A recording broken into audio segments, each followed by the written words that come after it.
there was this potential for us to stand on the shoulders of our previous bands and then kind of like launch into the stratosphere. And that didn't happen.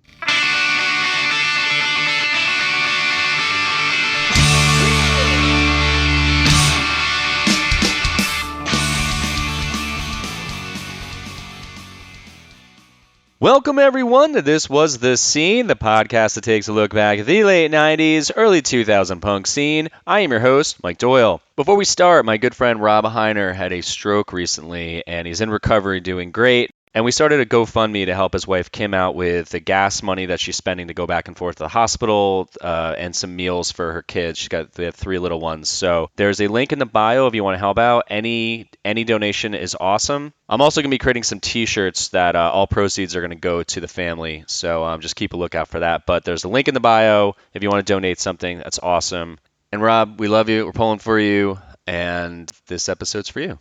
Today's episode is a repost of the stereo episode I did back in, when the fuck was this? I don't know. This is a while ago. This was like episode 99. There's a couple reasons I'm doing this. One, I try to do 3 episodes on, 1 off, but on the 4th week, I try to do a repost of something that you can't find on the podcast because podcast services will only carry my latest 100 episodes, and past that, they kind of just go into the ether. But I do have them on my website if you want to go listen to them there. Another reason I'm doing this is because the Stereo was one of Rob Heiner's favorite bands 20 years ago. He's the one who introduced me to the band, and he absolutely loved these guys. So I figured today would be a great day to repost this.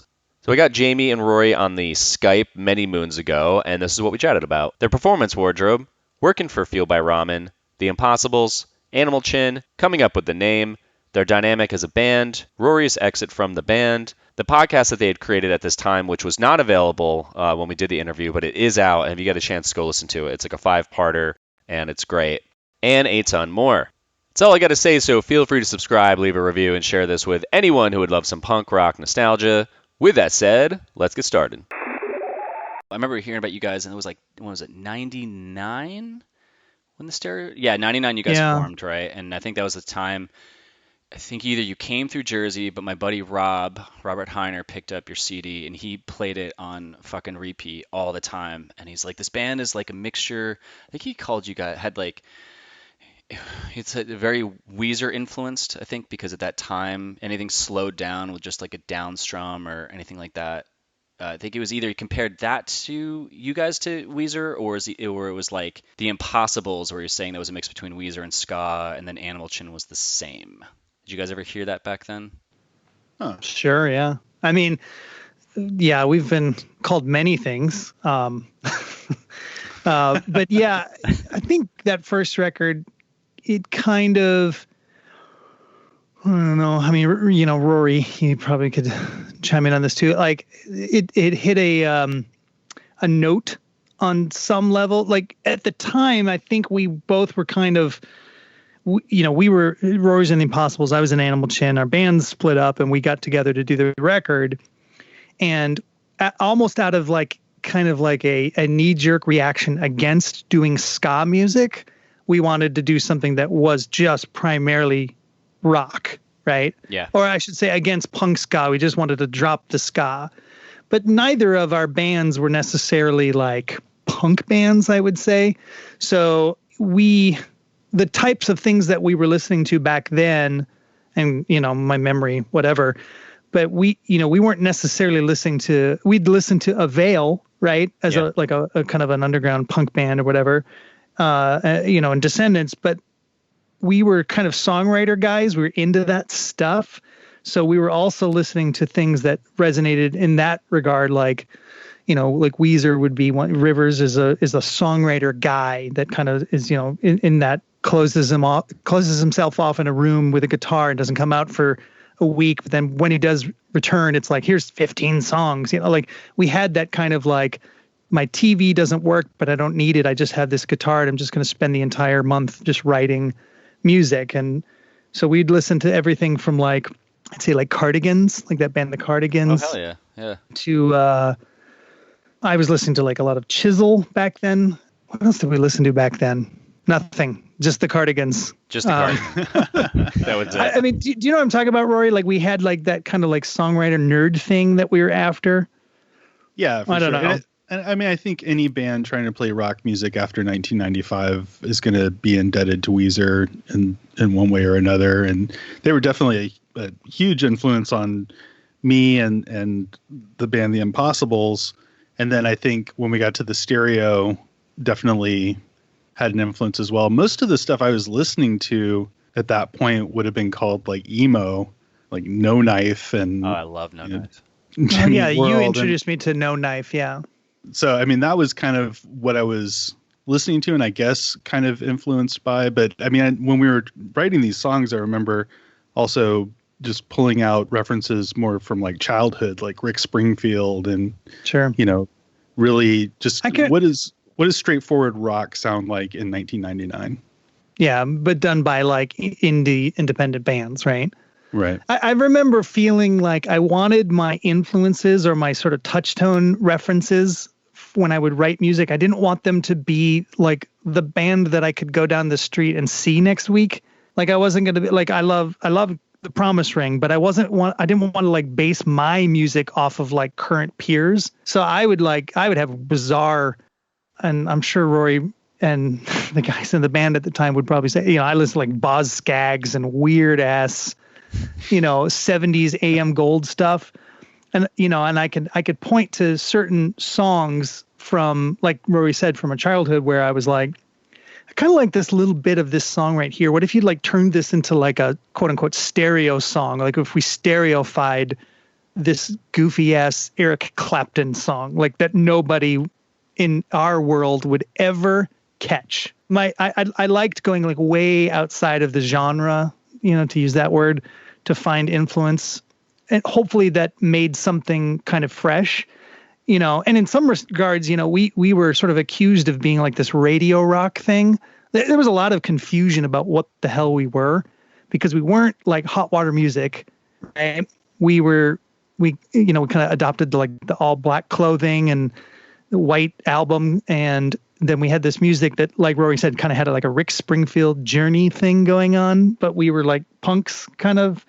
And so some people, I think, sort of like mistakenly thought we were, shooting for like trying to turn into celebrities or something, sign some big deal and, ride off on horses or something like that. But we just wanted to make like kind of interesting, nostalgic, cool rock music that didn't necessarily adhere to some sort of guidelines or principles that other, in my mind, sort of like closed-minded folks insisted upon us. We just wanted to play what we liked.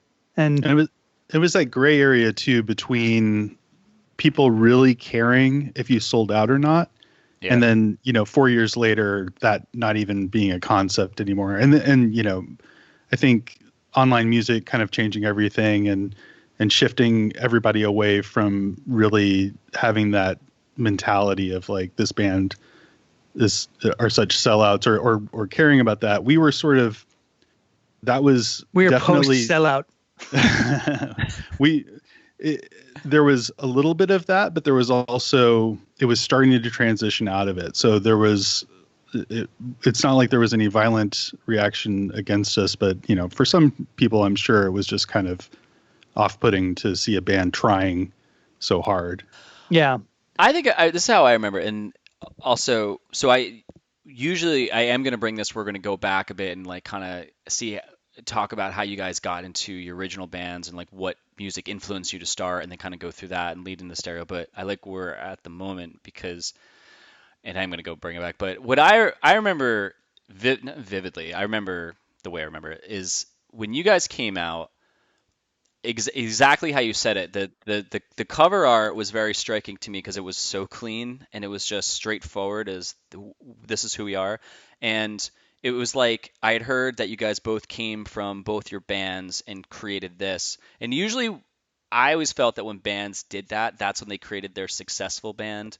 Or sometimes it would fall on its face, but a lot of times bands would do that and it became the successful one because they had done all the shitty crap, all the shit first, like, starting off. No. There's no end to that. We are professional shitty crappers.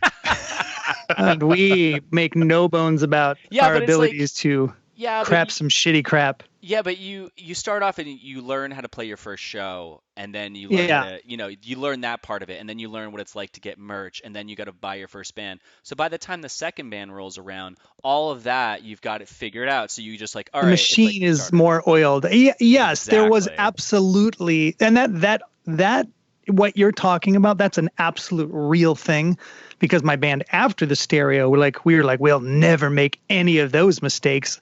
And nobody gave a shit, whatever, but we didn't make any of those mistakes. So I guess that's good. But there was also something lost, I guess. I don't know. But no, if you go back to that first record, we've got these piano songs all over the record. We didn't really know how to play piano very well. So we were still growing up on record in front of people to some degree. And it wasn't until, I think probably the third stereo record where we kind of okay, well, now we're kind of like a pro band. But we were still sorting out all the youthful sort of stupidity things. But yeah, we were more informed than we were before. But you never stop learning how to do a band. And I mean that from everything to like you said, how do I get T-shirts, and when I go to sell them, do I put them on the table or do I put them on the wall? Do I get a mannequin? All those dumb things that you have to figure out, down to why can't I play G minor here? Well, it's not in G minor. Okay. You know what I mean? You have to come up with these sort of decisions based off your taste. And, some bands will break these rules and others won't. And it's just about everything is a tool that you choose to use a certain way. But by no means did the stereo at that time have everything down. We might have looked like we had it a little bit more down, and maybe that was our kind of our secret weapon at the time. Yeah. The album cover, again, to go back to the thing about outside of the genre references, that, to me, that album cover is kind of like a rip-off of Fleetwood Mac Rumors. If you think about the album cover there, it's kind of white background, and they're kind of in these almost ballet kind of things. And, Mick Fleetwood's got the little balls hanging from his thing. But enjoy that. If you haven't seen that before, you're welcome. Your mind has just been blown. But, we were kind of well, how can we make something that looks beyond what we are right now? We want to look like we've spent tons of money on doing what we are, so that we look more serious to people, but without actually spending a ton of money on things. So because we're that serious, we just need to convince everybody else we're that serious. Well, it seemed like you were just on a fucking mission. That's when I saw that, and I saw you guys, you were all black. So when you do that, you have that's when a band has a conversation, and they go, okay, sure, we're going to go in this direction. And it was very apparent. But like you said, I'm sure on your end, you had way more people talking to you and giving you either shit or praise about what direction you're going in. I remember myself, I saw funny now, because everybody does that shit, right? I'm not saying we invented black clothing or anything like that. We didn't. In fact, there's the bands in our scenes that did that. But everybody started doing black clothing. Yeah. It was across the board. It was you guys, but then the Refused did it, and they were super harder sound, but also very technical. I think they predated us. Yeah, I remember seeing that. I think if anything, we might have even been oh, they look cool, let's do a little bit of that. So. And I came. So my previous band, we had worn uniforms on stage initially, and it was kind of part of our thing. And I was always really into that idea of putting effort into the presentation of the band and what we look like whenever we get on stage, and looking like one cohesive thing. So yeah, I think fuck shorts. That's the other direction, right? Is we definitely could have done cargo shorts and the T-shirts of the bands that we toured with. Not to disparage that in any way, shape, or form. I love a lot of bands that went that way. It's just that for us, there was a conscious decision to try and do something different and to try and make that effort show. Yeah. I mean, all things being equal, right? Everybody wants their songs to be great. Everybody wants to play them as well as they can. That's every band, right? Hopefully. Well, what could we do that was maybe a little bit different that the other guys, on the bill weren't trying to think about? And it was so simple. It was just we'll just sort of, we couldn't afford lights, couldn't, smoke machines or anything like that. It was just we'll just dress up a little bit, look a little we look foreign on stage, and maybe people think we're a much larger band. It did, but it worked. That's the thing. You didn't expect accents to go down, did you? But here they are. They are. We're taking this any direction we want to go in. That's fine with me. Yeah, but it's like you guys showed up, but that's the sound also matched the style. And I just thought when I said you guys were on a mission, for me, I thought it was like I respected that, even though that was a time when it was that whole sellout bullshit, which I was preaching at the time too, which I've said many times, like 17-year-old me being like, fuck that, I'm never selling out. I'm not going to get paid excess money for my music, which is just insanely stupid.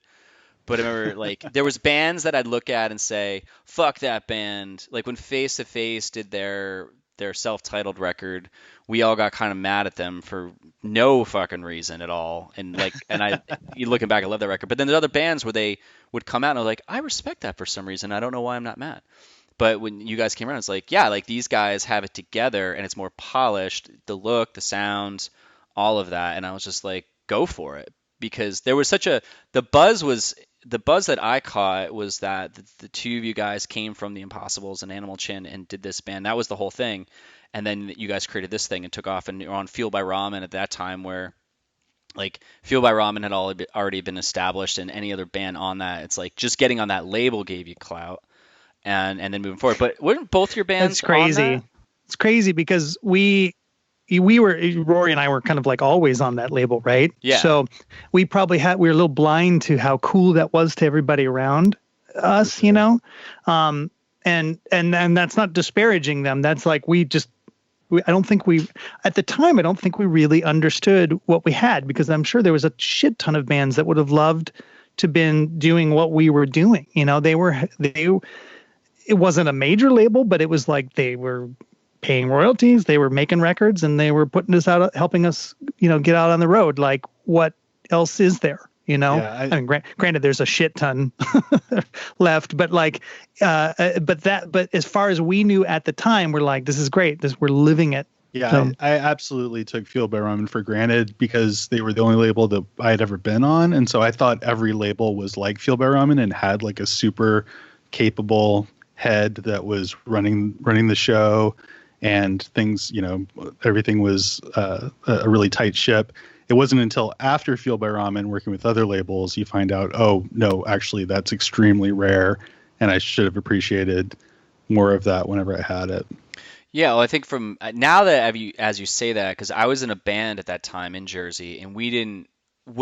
It was, you know, grass is always greener. So I'm sure there was bands that you guys looked up to where you wanted to get to, so you never see where you are, or you know, sometimes you appreciate where you are, but from my perspective, being in a band, going on tour, and really struggling, even though I loved it, and then I'd see bands like you guys or a lot of bands at the time who were a giant leap from where we were. That's when I look at labels like Fueled by Ramen and be like, fuck, they're on that. Or what were the bands like? Even like labels like Big Wheel at the time, or Doghouse Records, or right. You know, they were like I felt like those labels were like on the same level as Fueled by Ramen, but then you'd have the Fat Records and Epitaph, which would be the, you know, comparison to like the Capitol Records or Universal, whatever those labels were. It's like they were like the big ones. And yeah, so I think just from my eyes of being in a band, being like, fuck, I want to get on a label like that's so bad, but you guys are on it being like, yeah, you know, that's cool. And again, to go back to what we were talking about earlier about sort of like, you know, greasing the optics or whatever. We you know, I was the kind of creative director, graphic designer, whatever you want to call it, of the label at the time. Rory did all like the website stuff, so we were kind of in some ways we had our hands deep in the behind the scenes. The what am I trying to say? The visuals of the label. We had control over how things looked, and not just our albums, but other albums too, and like the samplers that they would put out. So, you know, it all sounds sort of, in hindsight, it sounds real, you know, like we had our hands on the wheel. I don't think we did, but at the same time, like, we had an influence on things, so we could do things where we could look around at other bands and other labels and be like, oh, this is just, what are they doing? You know, this looks like so podunk or whatever. And then we could be like, well, let's make our Fueled by Ramen sampler look like the Interscope Records sampler or whatever. And we would do that. And so it gave this perception to you and other people that things were better than they are. You know what I mean? Because we were probably doing the same things as 10,000 other bands. Not that there were 10,000 other bands in the world back then, but we were in a van driving around, eating Taco Bell, playing to like 20 to 100 people or whatever, and then rinse and repeat. But when you look at our albums and the things that we were doing at the time, right? If you go back and look at it now, it's sort of like dated, right? But at the time, it was like, oh, this is pretty cool. Like, these guys must have it going on. Yeah. I always make the joke that, if you ever go up to someone or you're introduced to someone as a person in a band, like, oh, this is my friend, blah, blah, blah. He plays in a band, right? Like 99% of the people that encounter that statement about you go, oh, cool. Right. But if there's mention of an airplane, like, oh, this is my friend Rory, and he's in this band called The Stereo. He's flying out to Virginia next week, or he's flying out to Phoenix to record some vocals, whatever. Oh, really? Really? What's out in Phoenix? Like people have an interest because there's an airplane. Yeah. It's that slight little bit of extra sort of like credibility to what you're doing. Yeah. Oh, this is Rory. He just got back from 6-month tour. Oh, right. That like those little bits of like extra information go to kind of lend sort of like the nod of like, they're not you're the local dicks down the street that, play in their garage. They're doing something a little bit more than that. And everything that we tried to accomplish sort of had that slant from our albums and our clothing and, the stuff that we did for Fuel by Ramen. So I feel like if we did offer anything in the way of help to Fuel by Ramen, we've helped present them in a way that made them look bigger than they were at the time. And whether or not that ultimately paid off, I have no idea whatsoever, but maybe. Well, it depends on what your definition of paid off. Right. So, right. Yeah. So how did you guys, I'm not going to actually, I usually will go back to your kidding how you got into music. I'm going to actually skip that because I want to find out, like, so both your bands, though, you said you're both on Fuel by Ramen. Like, I want to just go like a tiny bit before that and talk about, like, just a little bit of how those bands, why you guys were in like how you guys got in those bands and how you guys found each other, or like how they disbanded and how you guys formed the Stereo. So like just like a little bit before you started those bands. I know it's a very deep question, but there's this guy in Florida named Lou Pearlman. Is that his name? The guy back. Wow, there's a Backstreet Boys reference. Dude, I'm going full deep outside genres. Total deep accents. The whole thing's happening. This was the scene. Backstreet Boys. Yeah. I think this is the origin story. There's a documentary about that guy, actually. Did I get the name right? Is it Lou Pearlman? Oh, yeah. That sounds right. Yeah, that big guy with the glasses and blonde hair. Yeah. So for my band, so we so sorry. I'm Rory. I was in a band called The Impossibles. There we go. We got together kind of out of high school friends. Really were super lucky, became very popular locally, and got on the radar of Vinny from Less Than Jake, and then that's how we ended up on Fuel by Ramen Records. That whole, we did quite a bit of touring nationally, and one of the shows that we played was in Indianapolis, and when we played that show at a pizza place, that was the first time that we played with Animal Chin, which was Jamie's former band. Hi, I'm Jamie. Just want to be like you, Rory. Say my name again. Yeah. And we were blown away. Like, Animal Chin were incredible. So much energy. So good. So good. Handsome. So handsome. Really doing something different than any of our peers were doing. What was that? And also, what were they doing? So the best way that I can kind of put it, like, my impression was like, wow, these guys are playing ska, but it's got this like propaganda influence on it, where it's political and angry sometimes. Who else was doing that pretty well at that time? Propaganda. Propaganda, famous for the song "Ska Sucks," and Jamie Son.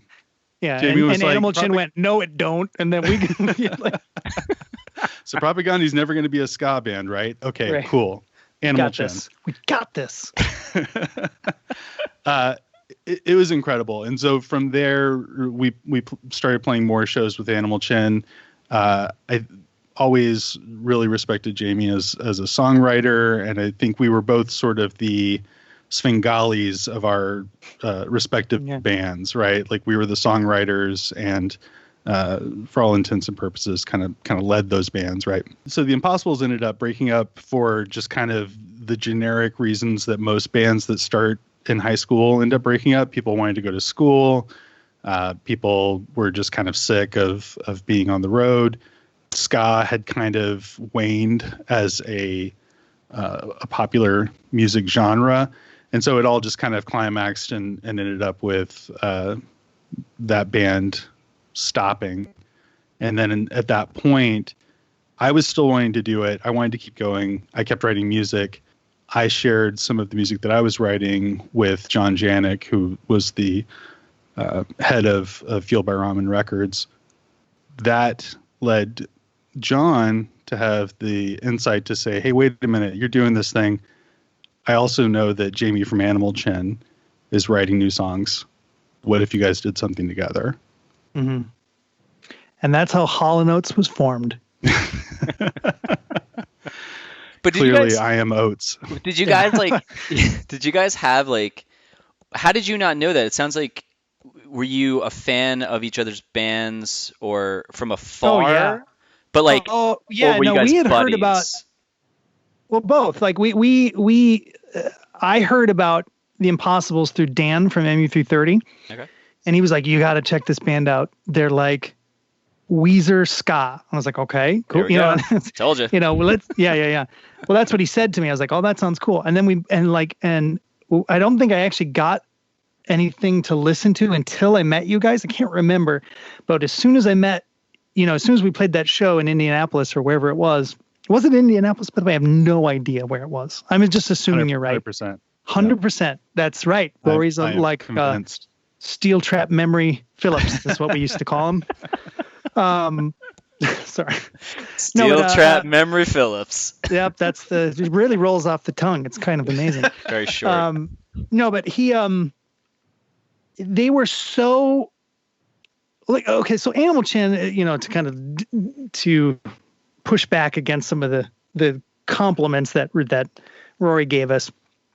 We were all about trying to sort of be like a fierce, like sort of, angry little trio of punk ska kids. Right.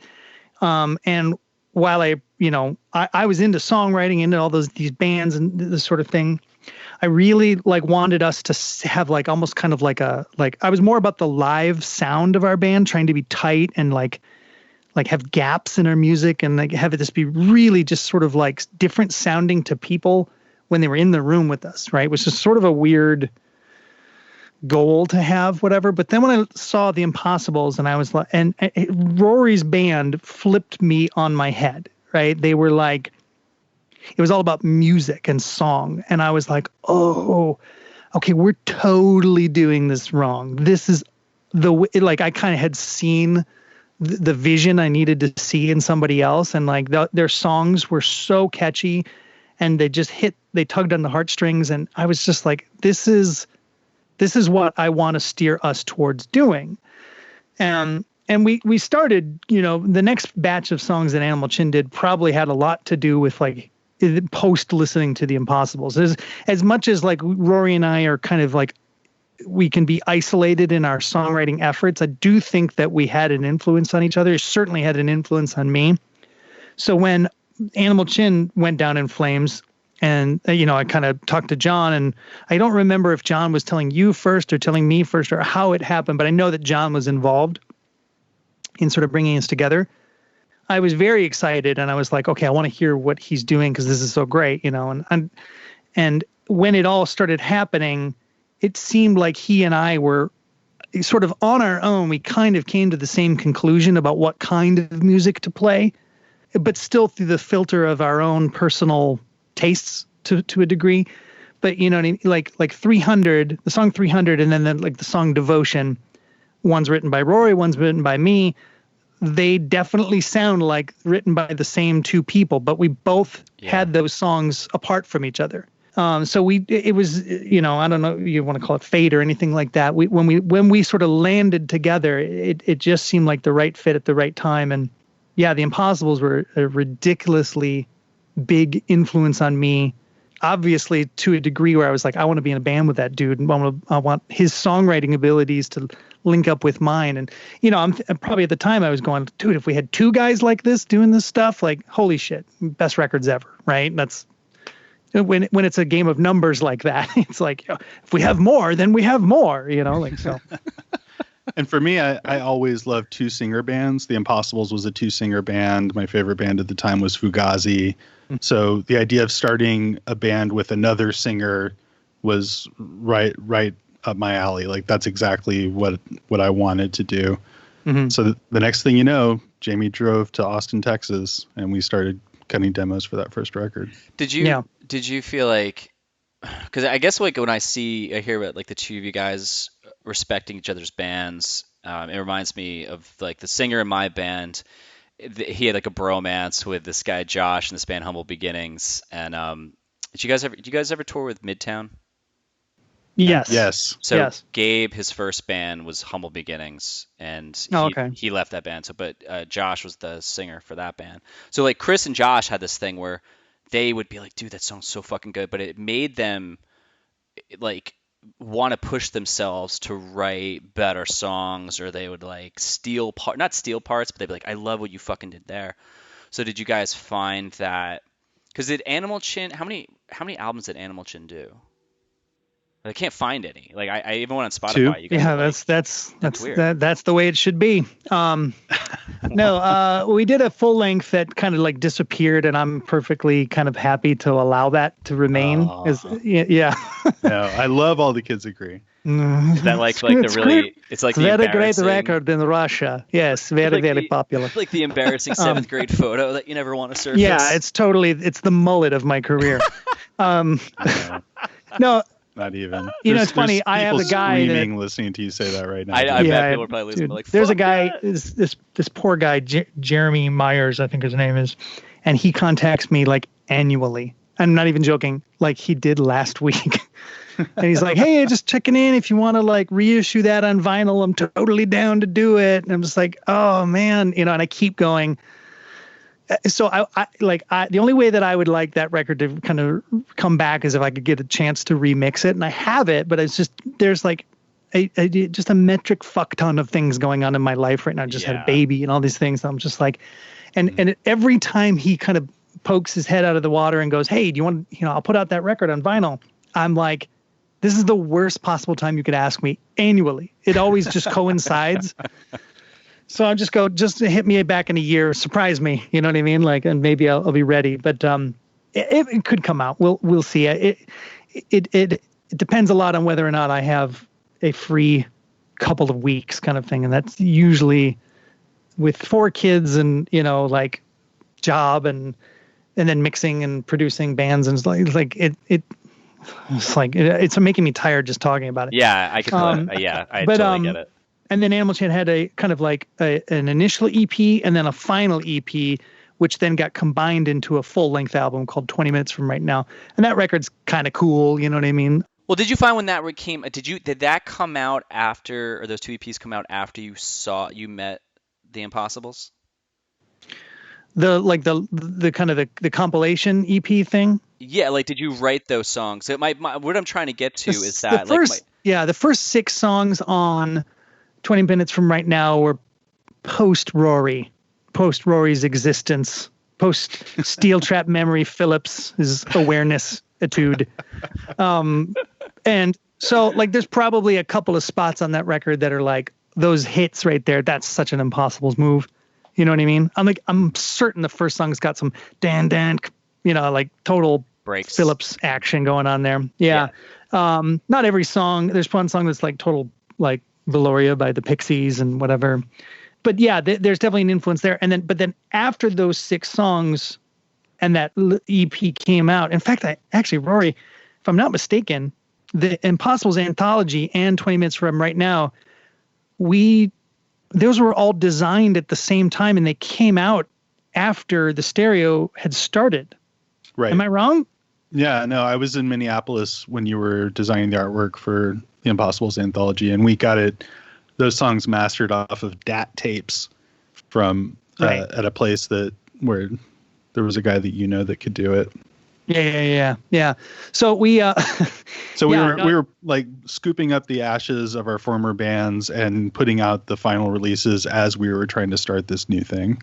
Yeah. I don't exactly remember what the timeline was, but it was in that month or 2 month period where you were staying in Minneapolis with me, and we were reissuing. I don't know if repackaging or all the Impossible stuff into one collection, and then the remaining Fuel by Ramen stuff into one collection for Animal Chin as well. So right.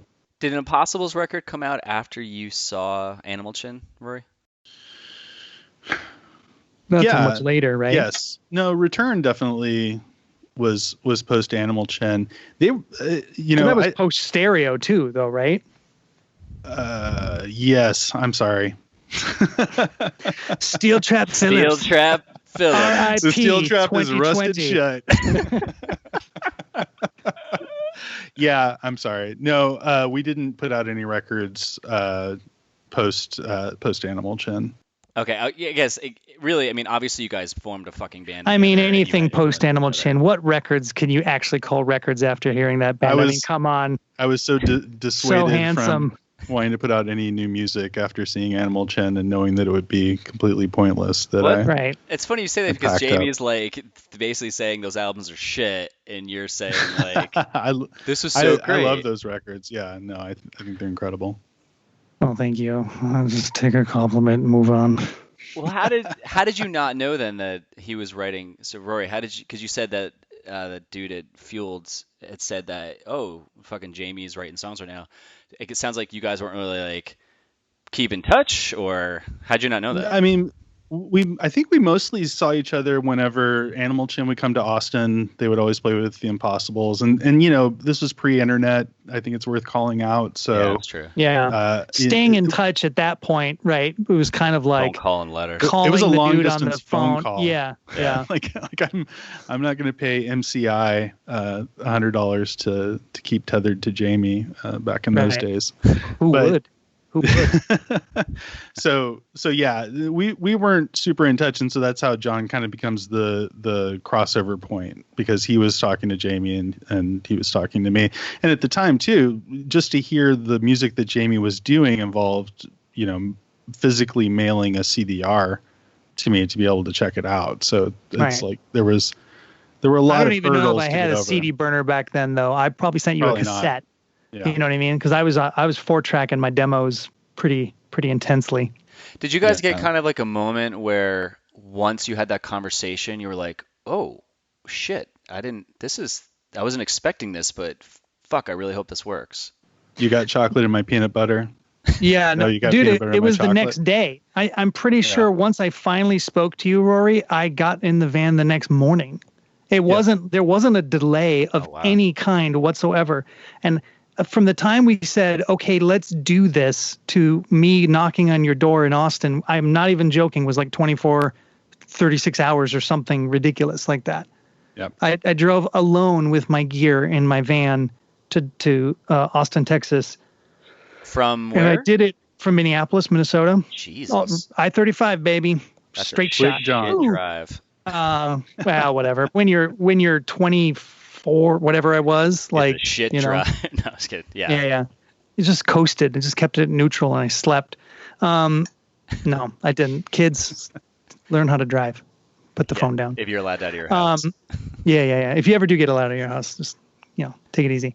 No, and then like I showed up and knocked on the door where I was like, okay, cool, let's go get some Kim Fung. He introduced me to Kim Fung, which is sort of like our staple meal while we made the record or the demos, which is like a Vietnamese place, right, down in Texas. And we did that, and then the next morning we just set everything up and we started rocking. We played each other's songs for each other, or our songs for each other.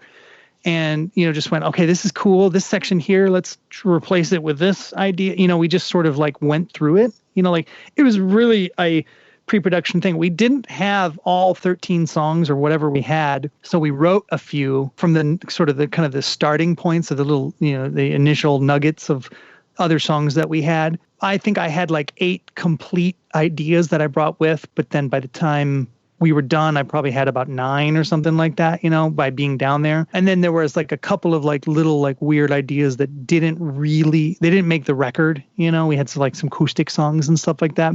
But we recorded this thing, and I think it was like 15 demos. And we mixed it. We made a CDR and we started sending it out. And then John was like, okay, let's do this. And then so then we made the wise choice to drive back to Minneapolis. Because there's no microphones in Austin, Texas. We should probably go to where the microphones are most cold at that time of year and, make a record up there. And basically it was like, okay, I worked out of this place that we can get a good deal at. We recorded the last Animal Chin thing there. Like, let's go there because we can kind of lock it in and do a good job. And then we drove back up. And same thing, we probably took a day to recuperate, and then we did like a 10-day sprint or something to that effect, 14 days, I don't even know. And we just recorded the album as fast as we could. Basically just redid everything we had just done the weeks prior. But this time we did it with more care, and that's the record you hear. So what was kind of go back to the moment where you're both sitting at that restaurant in Austin and you guys are just like geeking out on like where you can go with the band. Like, do you remember that conversation or those conversations where you just sit there and be like, okay, this is how we're going to structure the band, or this is how we're going to tour, or here's my vision. What are your thoughts? I don't know if we had that conversation that quickly. I don't know. I remember having the band name conversation, but that was like after we had kind of started completing some music. I don't know, Rory. Yeah, I do vividly remember sitting in Kim Fung and talking about the band, but I think we're still kind of feeling each other out, and I don't know that anybody kind of like laid out the manifesto for what the whole thing was going to look like. A lot of it kind of came as we went along and realized what was possible. Once we got to the point of building a white background in Jamie's living room to make the album cover. Yeah. And like realizing like, hey, we can actually by hook and by crook, like get this together and make it look really awesome. Then it kind of plays more naturally into, okay, well now here's what the aesthetic for the band should look like. And here's the rest of it. Well, it sounds like it was a very clean aesthetic. It sounds like just the album cover, the name, the sound, the way you dressed. I mean, and the name was funny. Tell them the name story, like how we were like, well, definitely we had our don'ts that we did not want to end up with. Which were? Wait, can you say some of those? A band that does not start with the letter S. There are too many bands that start with the letter S, so that was like laid out up front. That was one of the first ones. At the time, there was also, when you go into a record store, there's what bands are going to be close to you in the bins and like how far down the bins your record is going to be, and things that sound completely ridiculous at this point. It's search like engine late 90s. Yeah, I was just going to say it's like late 90s SEO. Search engine optimization. Holy shit! Record store optimization. Yeah. We were, if we had known, I think the stereo is maybe like the most useless search term that you could possibly try and throw into search engine. But we didn't want an S, and we didn't want to start a band with the. We're like, just as long as it doesn't do either of those things, we'll be stoked. Really held true to that. It came down to, I think, like actually like mono was something that I liked just as a term or a prefix for something. Mm-hmm. And then through kind of talking it out, we talked more conceptually about the left channel and the right channel. And we've got, 2 songwriters in the band, so we could kind of have this conceptual thing built into the name and call it the stereo and have it, make sense in some sort of way. I never thought of it like that. That does make a lot of sense. Yeah, we very much were like, because we were in this like, we were, both of us were like sitting side by side, hovered over this like 4-track that was about the size of a laptop, right? Maybe a little bit bigger, I'm not sure. And so we're shoulder to shoulder all day long, just, I'm going to touch that thing and you move that there. Like, okay, you put your guitar to the left, I'll put my guitar to the right. And by the way, this is apparently how we sounded. I told you there'd be accents, right? And so we're always panning our guitars so that you could hear each guy's thing, and so you're left, I'm right, or I'm left and you're whatever it was, right? And so it was sort of like on the concept was like kind of right there, and we were just dancing around it all day long, every day, like moving our performances to one speaker or the other. And we had these weird sort of like, okay, if it's my song, I'm playing bass, and if it's your song, you're playing bass. Do you know what I mean? We had and we shared the vocal duties fairly evenly, or like maybe without sort of like rules like that. But we just had these like sort of methodologies that when it came time to talk about the band name, it just sort of like as soon as we started saying the stereo. I think actually it was stereo at first, because like Rory said, I think we were initially talking about mono, and we're like, well, what about stereo? Because it's sort of like what we were talking about earlier today. And then I don't know if it was him or me, the stereo. And then we probably laughed and went, oh, it's got the and S, perfect. And then, but then we kind of like looked at each other, we're like, does really nobody have that name, by the way? And then so through that conversation, we left Kim Fung, we went to a record store, and we walked up to the dude and we're like, do you have anything by the stereo? And he's like, I don't know. I've not heard of that. Let me look it up or whatever. And I don't know if there was like a book or a computer or anything at that time, but I think he might have asked Jeeves or something like that. Nice. And he said, no, I don't have anything on file for the stereo. And to us, that was the copyright we needed. And we're like, trademarked, done. We're the stereo. And that was it. It was about as it's like you were organic and yeah. I was on Ask Jeeves, Jeeves. So do you guys sorry, I didn't let you finish that thought there. I cut you off. No. There's no thoughts that are finished with me. They're just continuous. Rory, you said like you were going to add something there. I wasn't. Oh. But thinking about Jamie as an Ouroboros of thought is blowing my mind. Right. Just glowing and sitting there silently. To be honest, I think there are probably times in which I was just like, I could give two shits about the scene. I just want to make this music, and if people like it, great. If not, also great. Go listen to someone else. That's fine by me. I don't care. And I still kind of have that attitude about that things at times. But then there was I would be stupid to not acknowledge though that the kind of the underground punk scene is how I did all of this shit. You know what I mean? Like it was the infrastructure in which it was the street I lived on. So to be like, fuck my neighbors is a little bit short-sighted as well. So, it depends on the day you ask me. If somebody had said the stereo sucked that day, I'd be like, fuck you guys. But if they were like, we love the stereo, you guys are the best. I'm like, isn't it great to be in this world and this scene? So it's probably just that sort of thing. But I can remember feeling apart from everybody because of what we talked about earlier, because we were trying to do something a little different, but at the same time, still going and driving to those shows and getting up in front of those people and trying to convince them that we were cool enough to like. So you can't enjoy the contradiction that is us. It's always sort of a mixed blessing, right? Like when the scene does something like rejecting the new Jawbreaker record, which is amazing, and you just want to tear your hair out and be like, oh my God, like why is everyone so mad? I don't get it.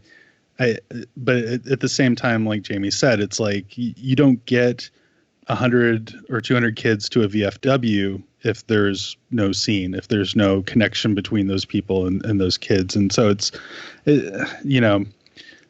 double-edged. And I think Jamie's spot on that we owe a ton to them. I think at the time, the same way that as you get older, I think you always look back and feel like you took things for granted and maybe didn't realize how good you had it.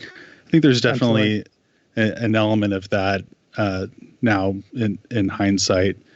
But for the Stereo as a band, I think we thought maybe at times, this is the scene is a great place to get started, but there's eventually going to be a launching point where we can kind of get past it. I don't know. Us and have it be about, I just wanted, and I'm sure Rory, you probably felt the same. Like you didn't really care who liked the band, but if you liked it, that was great. Like, boy, mission accomplished, right? I don't care if you don't like it. I super care if you do. Do you know what I mean? It wasn't like I was vying for your love, but if you did love it, I was going to be your friend. You know what I mean? So I sort of had this rejection of like these, the anti-jawbreaker sentiment, these principles that meant more than like logic, in the sense that Jawbreaker makes a great record. I mean, it even happened to Nirvana, you know what I mean? Like, but it was too big to ignore. But I remember doing this. I remember being in high school and being like, when Nirvana went huge, I have been listening to music like this for the last 8 to 10 years or whatever, since I was a 7th grader or something like that, right? And now these like football players are like singing it. And it like felt like somebody busted into my room and started picking up my stuff and looking at it and putting it back in the wrong place. Yeah. You know what I mean? There was this weird protection I had over things. So I do understand it. But like Jawbreaker wasn't, first of all, they weren't Nirvana level, and Nirvana had been out for a good tick, right? And Kurt Cobain had passed in 94 or whatever. So when this shit was going down with Jawbreaker and computer just rebooted. He just texted me. Oh shit. Jamie told me to finish his thought. Finish his thought. Jamie's computer just shit the bed. Rory, become Jamie. I can still ask you questions right now too. Yeah, well, I actually wanted to build on something that we were talking about as far as like the quote unquote scene. I think it's important to realize that we came from the ska scene. Yeah. So we had not only been a part of a scene, but we had actually experienced that scene having a shelf life and having a peak and having a fall off. And I think that is important to keep in mind as we're starting the stereo and stuff. We definitely wanted to be a part of the scene, and the bands and the connections that we made were gold. But we also knew that sort of thing could be temporary and it could rise and fall. And so I don't think we put a lot of stock in trying to be the kings of the scene or try to capitalize on it in that sort of fashion. And it's just there's a very particular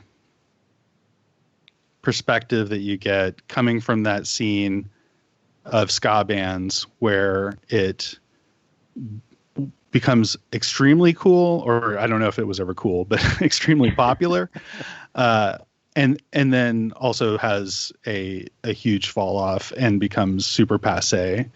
And I think that gives you, I don't know if it made us embittered about it, but it definitely gave us a different perspective than a lot of the bands that I think were coming up as we started the stereo and we started touring with those bands.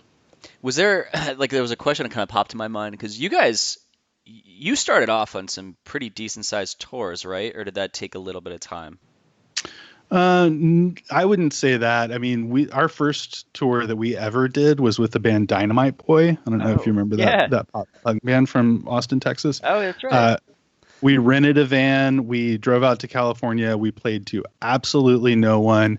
And then when we were in California, the hood flew off of the car that was 2 cars in front of us and smashed into our windshield of our rental van. And that was, so it was, we were birthed by fire into the touring life. And the fact that we wanted to keep going after that, I think really shows the determination, because it would have been pretty easy to get dissuaded from that path, having that sort of experience happen to you. But no, we absolutely started off playing to nobody. Then the local popularity came to the Impossibles, and then we were able to kind of build off of that. And like Chicago was the first city outside of Texas that really embraced us. And once that happened, you've kind of got Austin, Houston, and Chicago as, main points to be able to hit every couple of months. Then we're able to kind of go all over the place. We didn't end up in New Jersey that often, though. I think the East Coast was not really, for one thing, touring in the winter on the East Coast is just a slog, and you're taking your life into your own hands trying to drive on ice and snow. So I think that kind of had something to do with why we didn't end up going up there all that often, but also just maybe not quite as many venues. I remember playing in New Jersey in a VFW, but I don't really remember playing any clubs. Yeah, I was gonna say, I think I remember you guys playing, and no, it wasn't with Ultimate Fakebook. That was a different show. There was one of the popular venues there was the Wayne Firehouse, but again, oh, okay. Yep. I'm sorry. I use the term VFW generically. Well, no, I mean, like VFW is like anything that is like a rental hall or, something that's repurposed into a music venue. But yeah, absolutely. Yeah, I think I'm sure there's a flyer. There's a website called the NJPP Archives. This guy Joe Polito put together, and he like literally has every demo from New Jersey, like all these flyers from back then. I'll have to look through that and see it. But that must have been wild. I remember two things about that show. I remember that Adam and His Package played. Okay. And I remember that Richard and Stephanie Rains from Drive Thru Records' little cousin was out in the parking lot talking loudly about how she was cousins with the people who ran Drive Thru Records. Weird anecdote, but that's like the one other thing that I remember. What year was that show? Do you remember? I don't. I'm looking. I think it was probably post the Stereo when the Impossibles got back together. So probably 2000 or 2001. I have to find this. Did you find it was which band did you find? The question I'm trying to ask is how wild it must have been to play a club on a stage with a giant amount of, like, a decent amount of people watching you, and then playing like a Legion Hall the next day. Because in my mind, that's what it was like for you, but I can be completely wrong. So was that true or not true? Oh yeah, absolutely. Yeah. Because really we were at a level where playing big shows 7 days a week was not a thing. Like our Friday and Saturday shows would be really well attended, and we would plan it that way.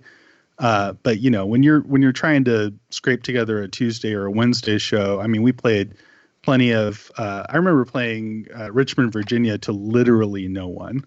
Like not even the opening bands stuck around to be able to do that. And so that's the sort of disheartening stuff that ends up leading up into. Bands disbanding. You put enough of those shows together and you just start asking yourself, what are we doing? Is Jamie back? Jamie, are you back in? I am back. I'm really sorry. My computer decided to update. You're welcome. I was wondering what that scuffling was in the background. I was like, Rory, why are you like moving shit around your desk? But it was Jamie coming back in. Here we go. We're totally back in sync. I'm actually using my phone now. So, but it's funny because I just popped in the phone to replace, and the way that the setup worked is like it's all back to normal. So, well, whatever you want to call back in your computer, you want to call back in with. No, dude, I got 13 minutes remaining on my update. So. Oh Jesus! It just automatically just started. It was like, hey, fuck you. I had it set to do that, and I wasn't looking at the computer because I'm running two computers here. One to record my mic on this end, and then the other one just to run Skype. It's sort of a funny way of doing it, but it was the fastest way of doing it. And I wasn't paying attention. And then it just sort of like, if you don't say anything, I'm going to start updating in like 90 seconds. And I just yap. And so I think it's one of the reasons why, there was many reasons why I stopped playing music back in the day, but there was always that technical shit that you never thought of, and it would just fucking happen. And you're like, I didn't think this was going to happen. Like you get up on stage and all of a sudden the mic gets exactly when it happens. It happens when an audience is watching it. Exactly. Well, yeah. It doesn't happen at practice when it doesn't count, but when it counts, Bingo. Yeah, it's the thing that you weren't even like expecting. It just totally happens. You're like, what the fuck?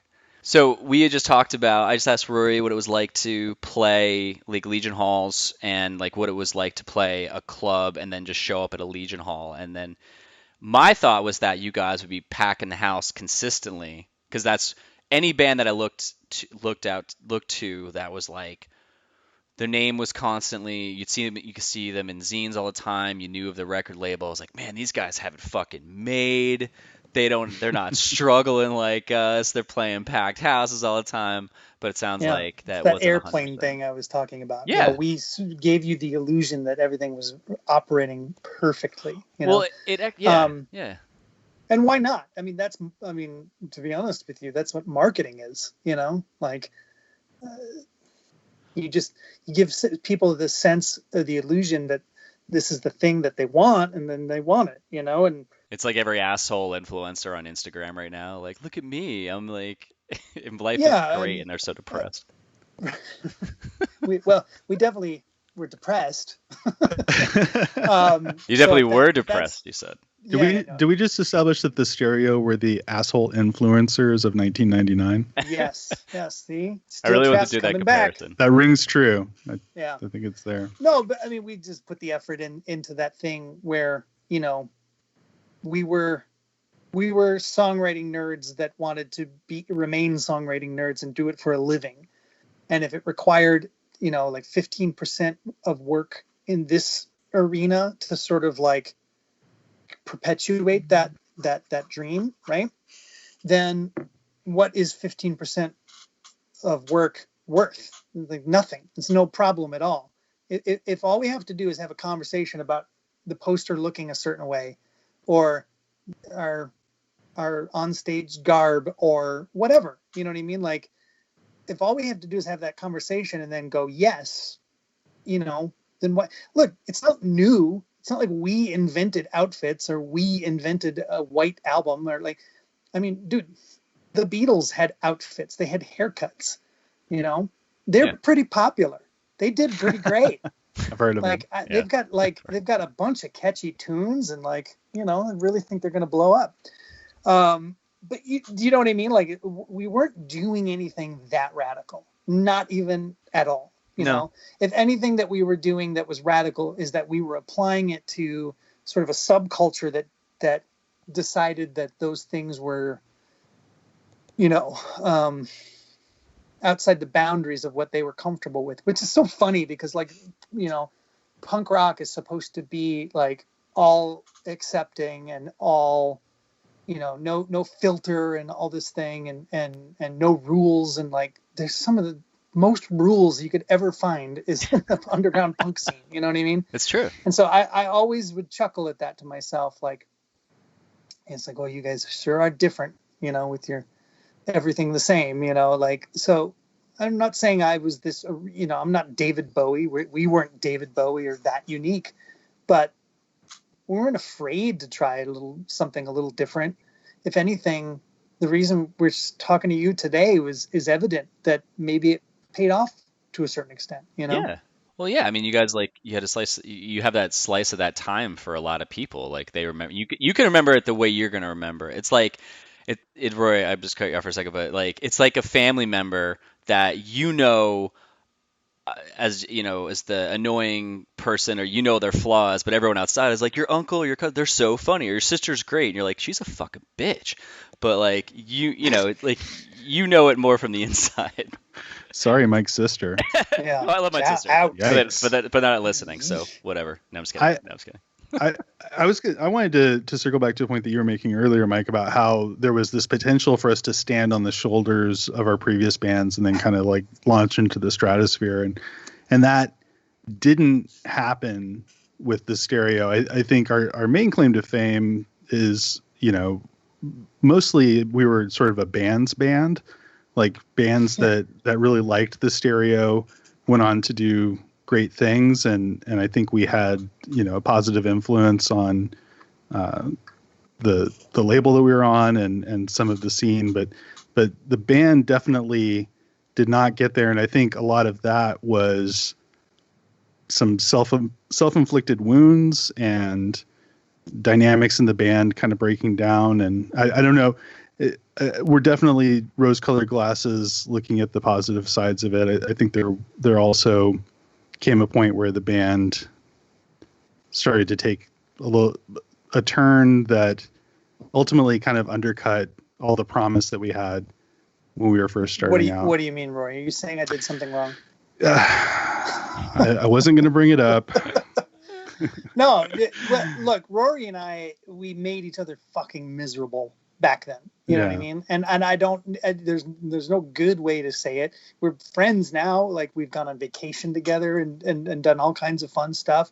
But through the lens of being like mid-20s, when you're doing a band and you're filled with this weird self-importance that, okay, what we're doing is cool. And, we were sort of drinking our own Kool-Aid to a certain degree. I'm sure I was.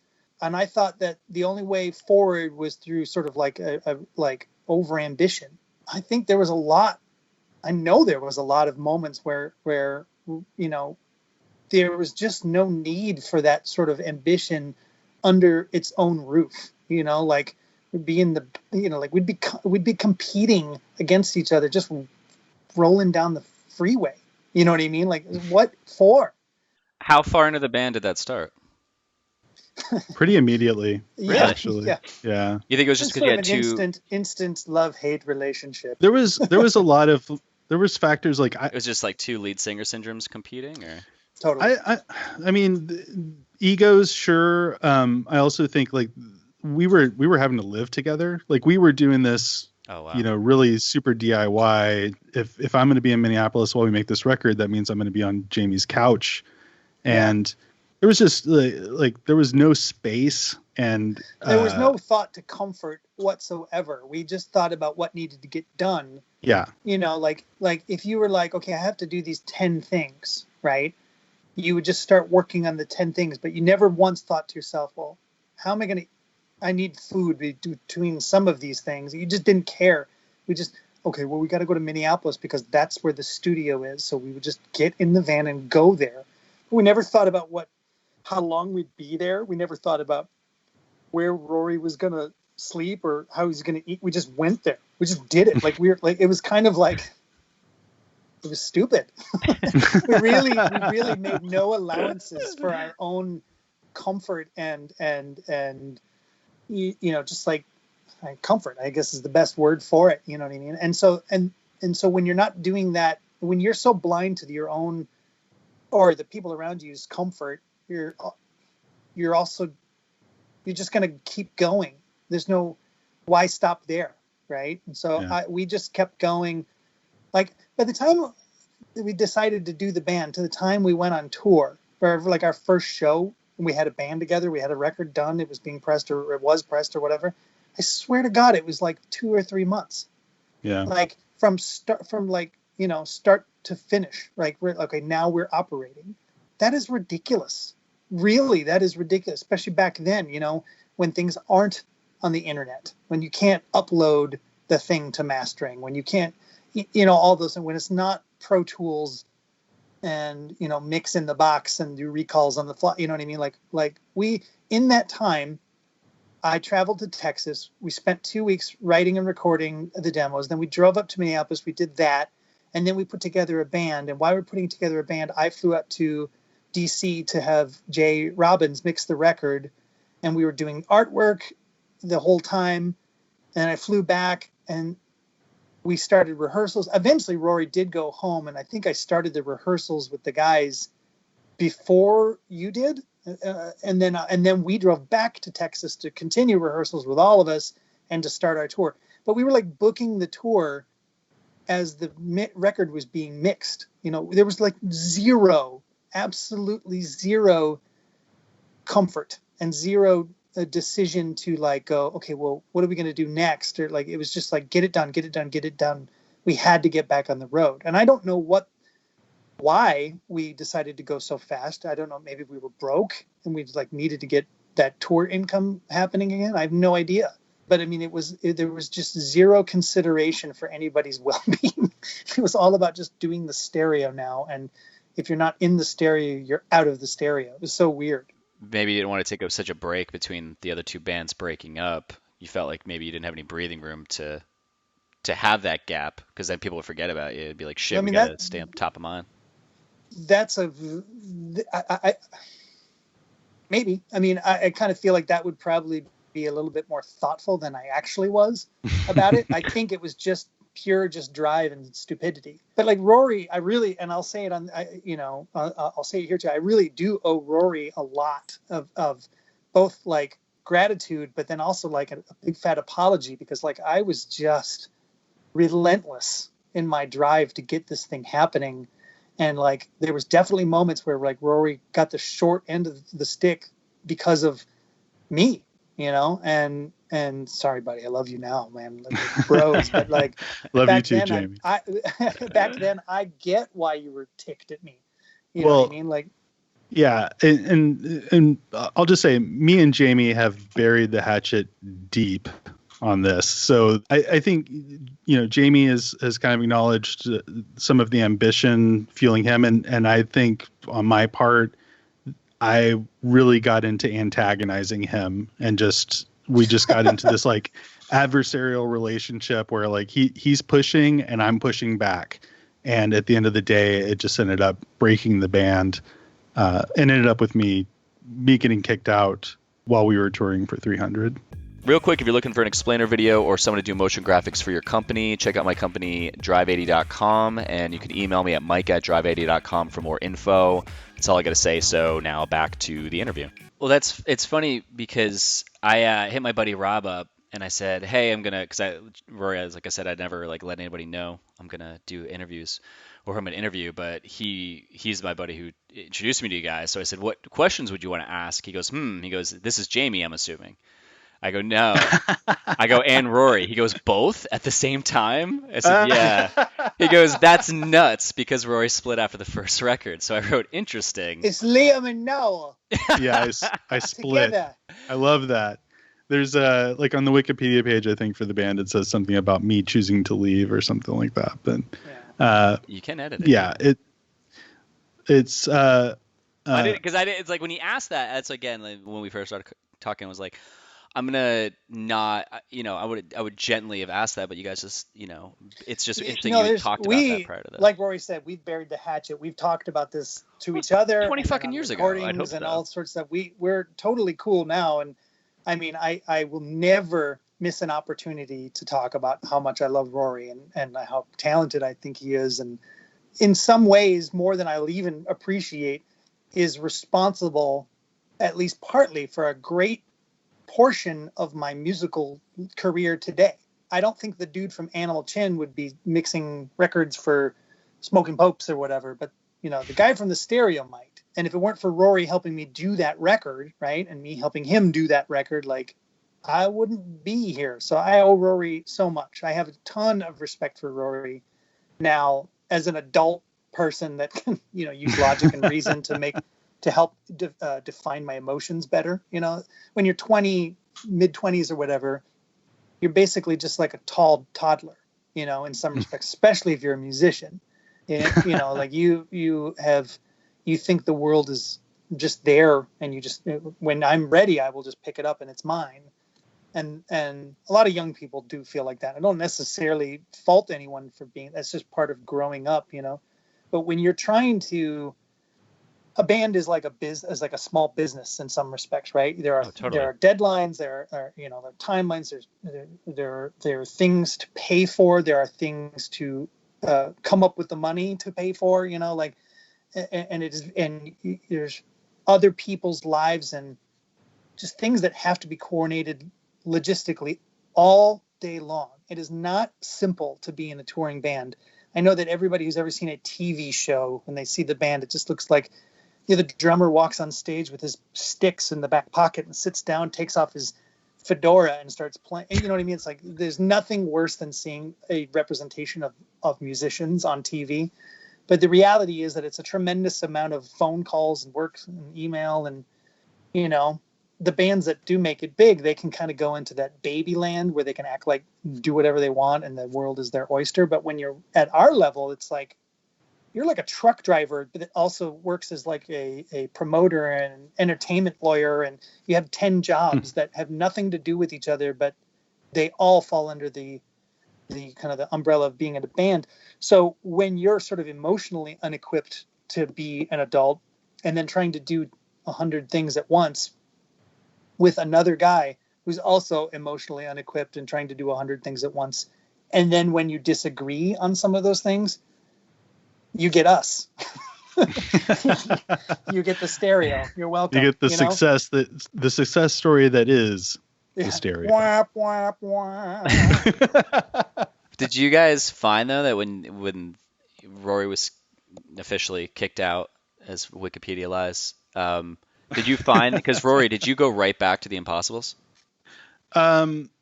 Very quickly thereafter, we restarted the Impossibles, and it kind of happened so close together. We sort of just, that became the story, was that, I left the band, and I think that helped me save some face.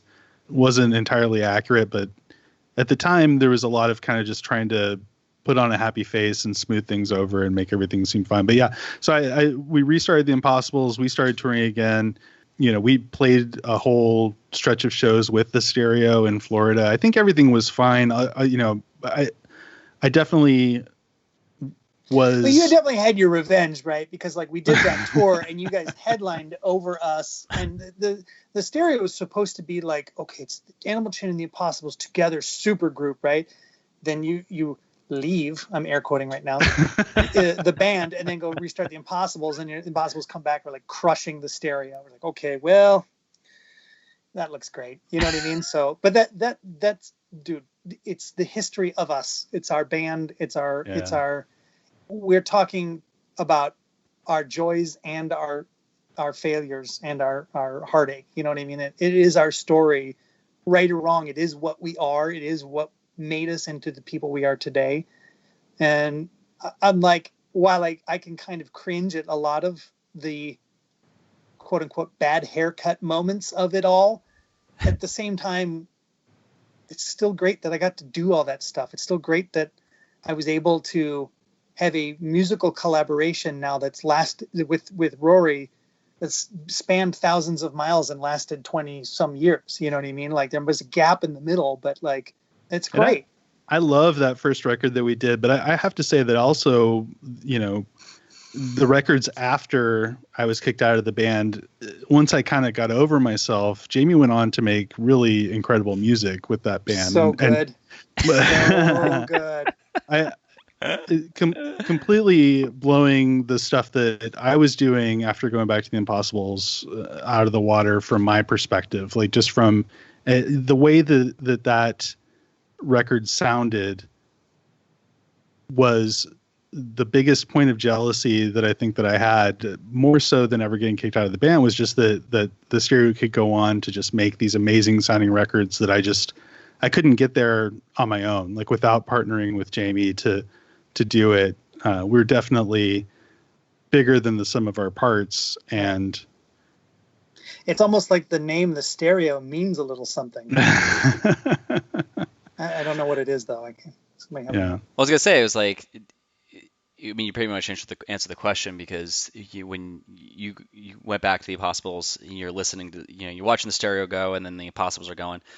Have you guys found each other's writing, like your songs were like, oh shit, that's really good. So sounds like you did. Well, Rewind and Record, from my perspective, is the best stereo record. Like that album is incredible. I bought a German pressing of it on vinyl.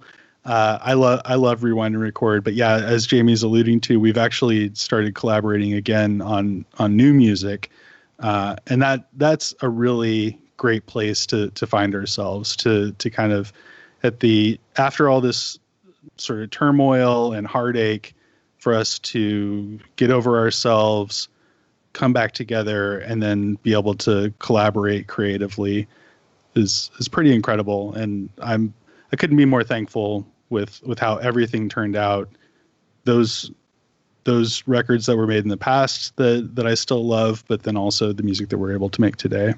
Wait, so Rewind and Rewind Record, you guys are both on that? Sorry, I didn't mean to get confusing. Rewind and Record is the record that came out after the Impossibles got back together that I loved, even though I wasn't in the band and had been kicked out. And I'll just say, kind of begrudgingly loved. When that record first came out, I kind of refused to listen to it. That's what I wanted to find out. Okay, so he go wants on. the dirt, bro. Well, not the dirt. Like, I wanted to know if that was it. That's what I was trying to ask. Was like, you're like, fuck. Yeah, at first I was just like, fuck this, I'm not listening to it, right? Like they put out a new record, but I don't even want to check it out. And then Dan Keyes from Recover came to me and he was like, hey, have you heard this new stereo record? Like, it's actually really good. We're all on Fueled by Ramen at this point. And so he's bringing me a record that came out on the label that all three of us are on. And he's like, this stereo record's really good. And I was like, is it? Like, I don't really know how good a stereo record could be. And he was like rewind and delete, bro. He was like, no, really, this record is really good. And in that moment, I just had like a moment of clarity where I was like, I need to get over myself and I need to check this out. And I did. And it's phenomenal. Like, you listen to that record, and if you didn't know from experience that it was made on a shoestring budget, just because we were all making shoestring budget records at that point on that label, you would think that it was produced by Gil Norton or, some famous mega producer. And really it's just Jamie, through blood, sweat, and tears, forcing it over the line, like pulling everyone with him into this space of sort of audio perfection that he had always been striving for. And I think he reached it on that record. Was that the record where... Oh, man, that's going to cost me so much. Compliment. I don't think I can do that one. Take that off the record. It's too pricey. Was that the record where you guys did the video, Jamie? Though it's online? We did a video. Is that the one where I'm walking around? No, it's just like... Oh, no, New Tokyo. No, that was the in-between record, No Traffic. Oh, okay. Which... God, there's a whole... Can we go off the record on No Traffic? Do you want to? Yeah, can the record be off? Like the actual record just be turned off? I just don't know that there's a ton to say about it. If we had members from the band that were here during that time, there might be something. But that was, I'll just open it up. Like Jamie went through a lot of pain on that record. Oh, dude, I need some violins playing right now. Where can't I cue that up? Bourbon. Go ahead, Rory. Let me find this. Wait, do you want to talk about that? You don't have to talk about that. Me? Yeah. It was just, it's typical band shit. Rory had been excommunicated, banished from the hill that was the stereo, and then so I think in some respects that gave me this weird, okay, now I'm in charge, I can do what I fucking want. I feel like at the time, the guys that were in the band, they were my friends, but at the same time, I don't think they certainly didn't share in my level of ambition to do things. I don't necessarily think they probably shared my sort of musical vision. And I'm not saying they didn't have vision. I'm just saying they didn't share mine. And I was just on this thing, this kick to do this and to do that and to do whatever. And anytime you're surrounded by someone, and how boring is it to hear about there was the guy in the band that wouldn't take no for an answer, and he just kept driving them into the ground until perfection. It was just lame, right? That's what I was doing, right? And I think they just were fed up with me times 10, fed up with my trip, my bullshit. But I just wanted to get things done. And so we made this record under like the worst possible, not the worst possible, but poor conditions, at least for me. We were recording it in Milwaukee at the drummer's house, who lived 6.5 hours from me or something like that. Oh, Jesus. So going to the studio was kind of a process, and every time I would get there, I was sort of always filled with dread, so the same things apply. You go in there and you cut your vocals, and I just was feeling so bad about being in the band at that point. Nobody seemed to care about the band but me. And so it effectively took the wind out of my sails. So I wrote the record and like got a demo together with the guys, and I was like, okay, this is cool. But then it was like, anytime you do sometimes you get demoitis, right? You make a demo of a record and you're like, okay, I've put it down. And like, well, now we have to do it for real.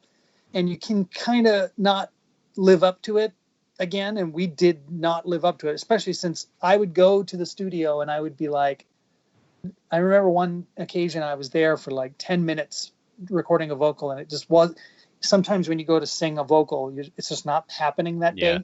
Either you just don't feel right, or maybe you've been speaking too much on the phone, and then you go up to the mic and you're like, oh, I kind of might have missed my apex here, to do this.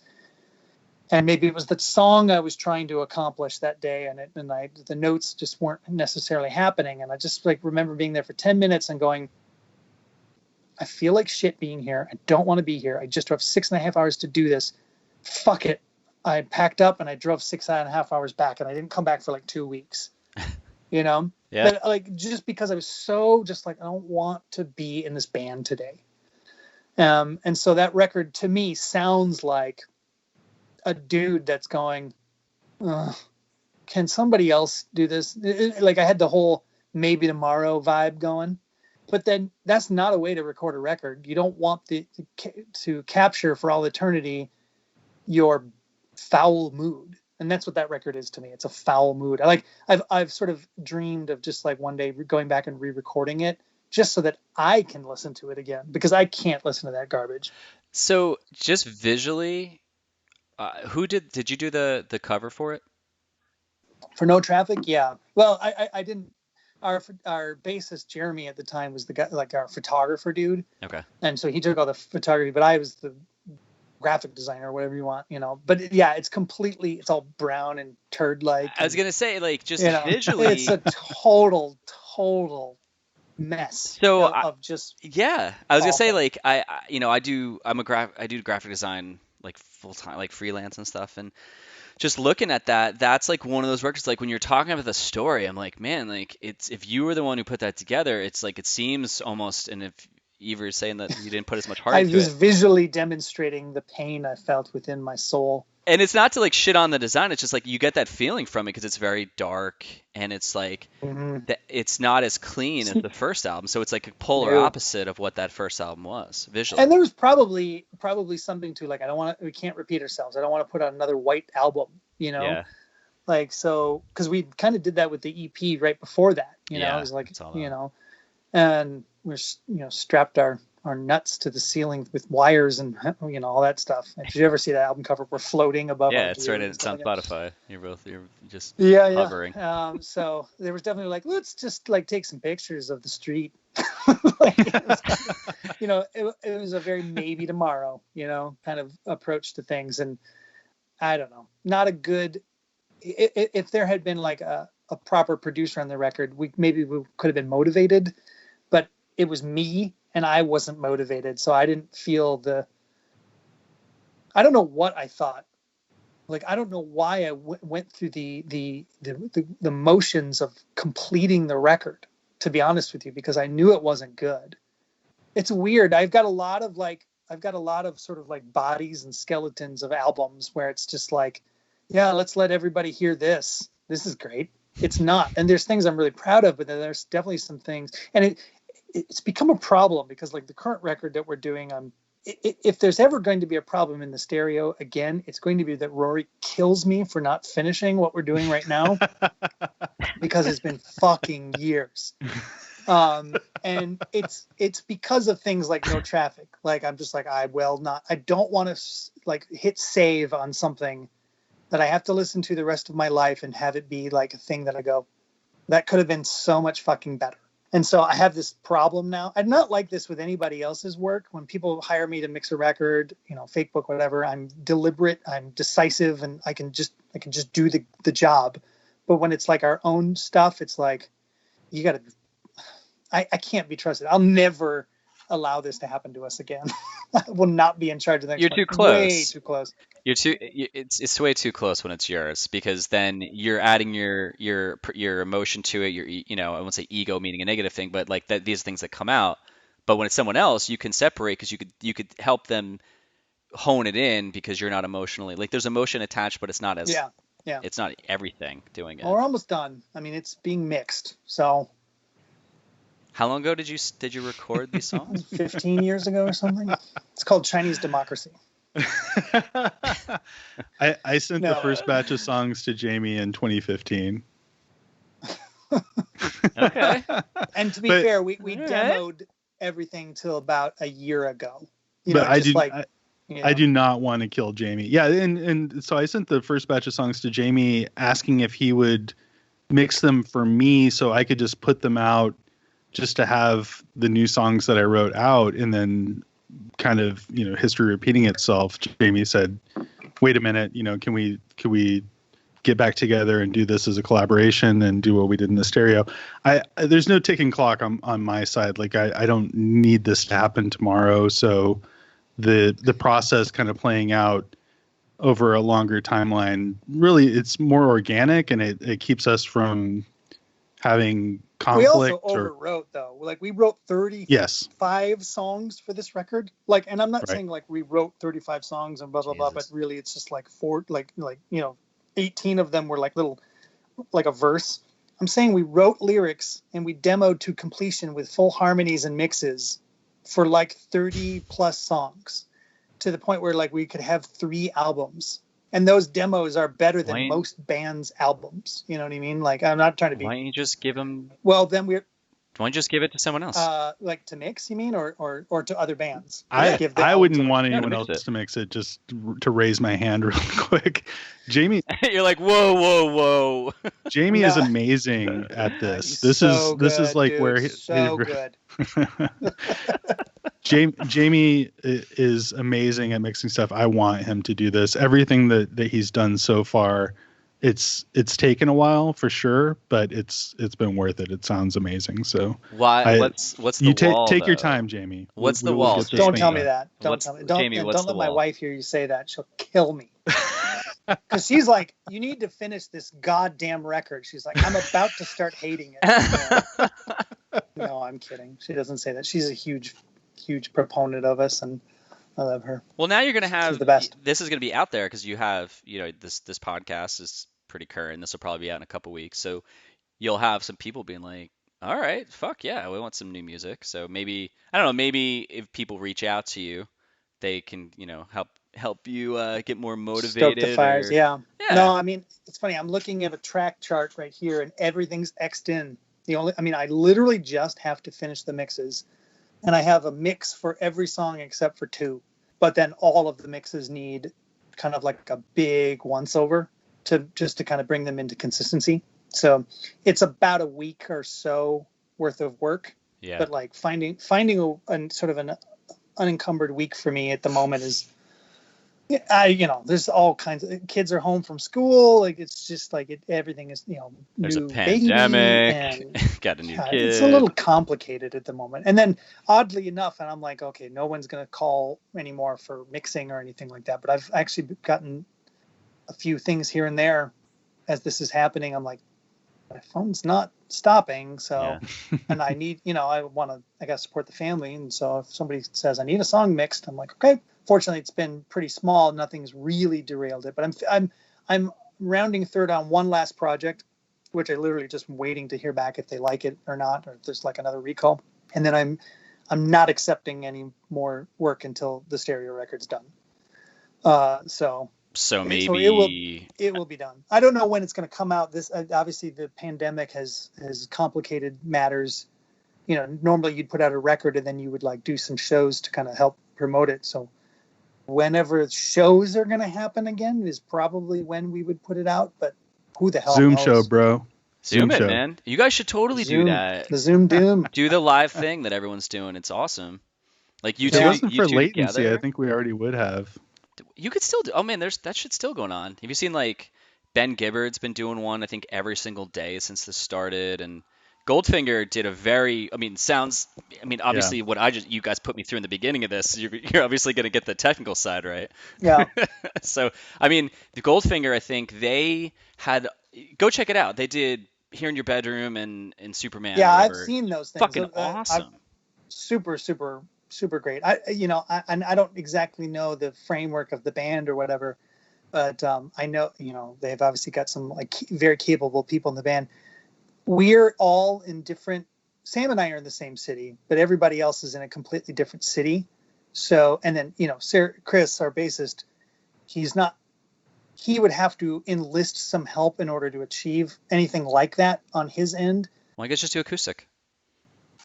Yeah, because that's what everybody wants.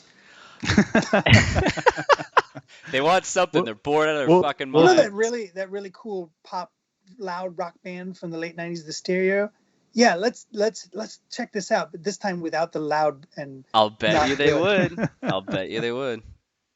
They'd tune in for it on a Facebook Live or a YouTube Live, but yeah. Shit, I think I'm out of. I mean, definitely not out of questions, but I don't want to hold you guys up. Okay, so was there any like random crazy story that happened on tour that you want to talk about before I ask the last two questions? So, Rory, do we want to mention what we are doing kind of in the background for this record? Sure. Okay, cool. So why would you want to strike it? Well, so Rory has sort of taken it upon himself to create and produce a podcast of our own about us.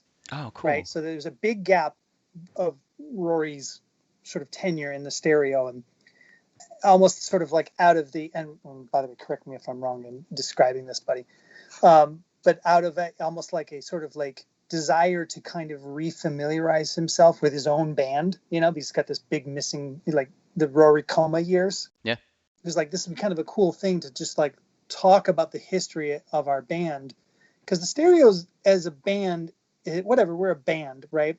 There's so many stories about bands, legendary stories where, Keith Richards did this and shot heroin into his ball sack or whatever he did, you know what I mean? Like just stuff that's so beyond belief that it's like, and then he dove off of 100-foot cliff and wings popped out of his back and he flew away. It's completely just beyond the scope of reality, right? The Motley Crue stuff, the NoFX stuff, right? Yeah. It's just, it's there's no mortality to stories like that, right? And they're fascinating and they're fun to listen to, and you kind of get a glimpse into like these fascinating lives of people that have lived, kings, like Roman gods or whatever, right? Greek gods. Sorry, messing up my mythology. But then there's like our band, right? And we weren't a local band. We were a touring band, right? We didn't just tour the US, we toured overseas. We did like 13 or 14 countries or something. And we had some notoriety, right? But we also had a tremendous amount of stupid stuff happen, bad luck, self-imposed problems, all these things that are completely akin to what it is to be anyone, right? Like everybody has drama in their life. They toil through just getting through their lives, right? They have people that they have to work with that they don't get along with. They have these problems, right? I think Rory on some level kind of thought to himself, like, there's so much here about what happened to the Stereo and what the Stereo caused on them, onto themselves, that it would be kind of a compelling story of what it's like to be in a band, not Motley fucking Crue, right? But like a band that kind of did get off the ground and did get in the van and did go around the world and did get some recognition, but didn't quite get there. That story hasn't exactly been told. Yeah. And there's a tremendous amount of like self-congratulatory documentaries about bands, and then they did whatever, right? And like, but we don't have that. We don't have the big success where then we played Coachella and the world became ours. Like, we don't have that. In fact, we got booted off Coachella or Coachella.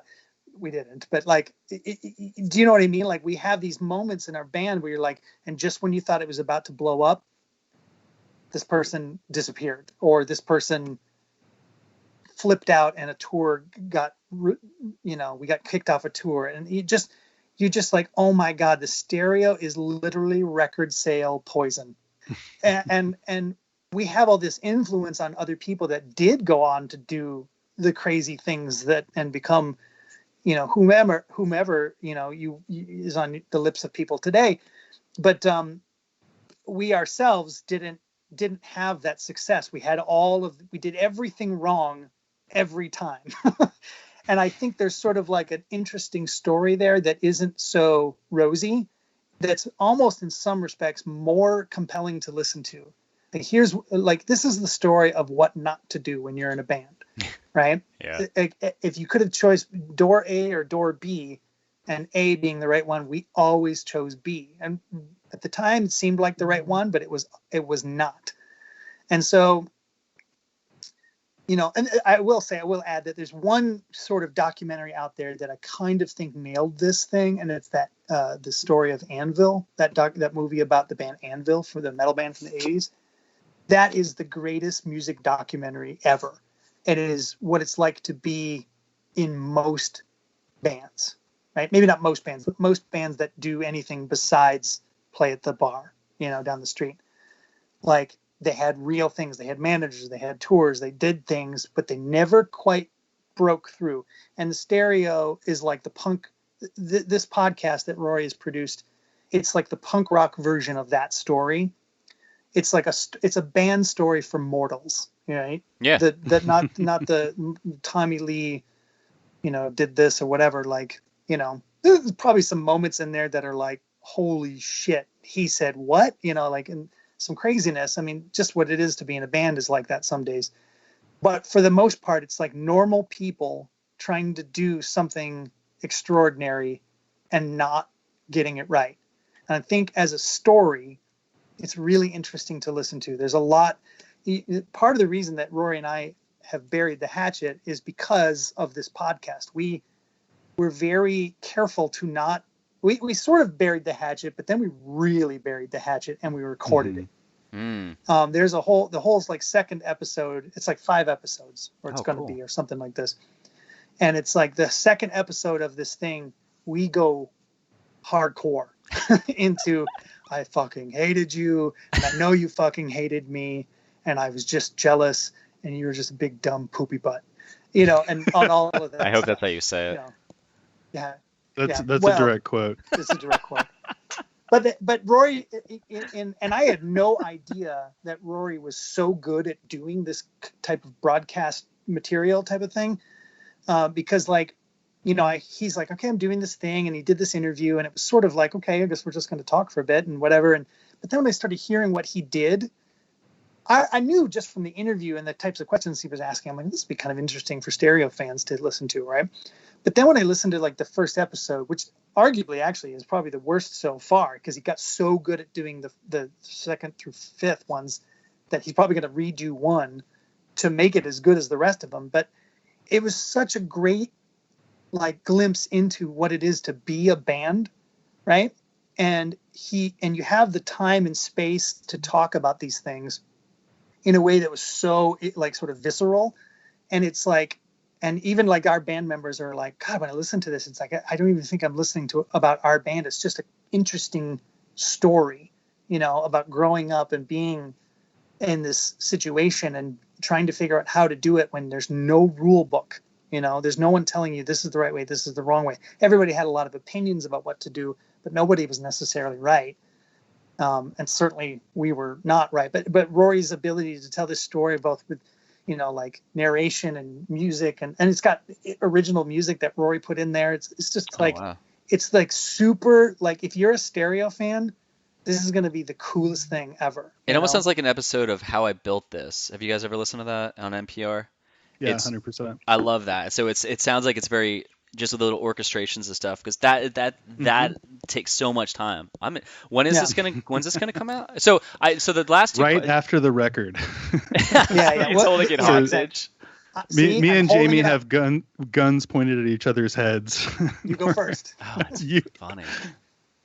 The idea would be that we kind of release it in tandem with the record, just sort of like a promotional mechanism or whatever. But like I've joked many times to her, like our manager and other people, and I said, like, I think I'm more excited about the podcast than I am about the record, because it's so different. The the record is great. I'm super proud of what's happening here, and I think people are going to be like, holy shit.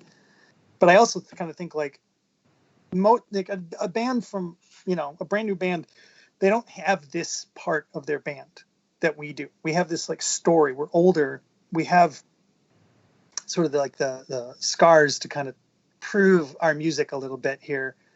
We also I do think, without trying to sound completely arrogant or anything, I do think we made somewhat of a mark on people, certainly other musicians. We're, like you said earlier, like we're sort of, the Stereo is sort of a band for other musicians, like we were the band that influenced the band that you like.